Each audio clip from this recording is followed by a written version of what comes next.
Iran వాళ్ళు ప్రతి ఒక్క ఆస్పెక్ట్ లో యూఎస్ పరువు తీసేస్తున్నారు.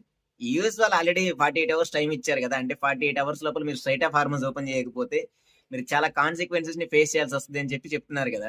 దాని కౌంటర్ అటాక్ గా ఇరాన్ వాళ్ళు ఏమంటున్నారంటే, మేము మా శత్రు దేశాలకు తప్ప మిగిలిన వాళ్ళందరికీ కూడా ఈ స్ట్రైట్ ఆఫ్ హార్మోన్స్ ఓపెన్ చేసే ఉంచాము, మీరు కానీ ఎక్స్ట్రా ఓవర్ యాక్షన్ కానీ చేస్తే మాత్రం మేము మీకు సంబంధించిన ప్రతి ఒక్కటి కూడా మేము కూల్ చేస్తాము అని చెప్పి వీళ్ళు ఇరాన్ వాళ్ళు గట్టిగా వార్నింగ్ ఇచ్చారు. అయితే ట్రంప్ తాత కొంచెం వెనక్కి తగ్గి మళ్ళీ 5 days పోస్ట్ పోన్ చేసుకున్నారు. అసలు ఇది ఎక్కడి గొడవ, ఎక్కడి దాకా వచ్చింది, ఎవరు ఇన్వాల్వ్ అయ్యారు?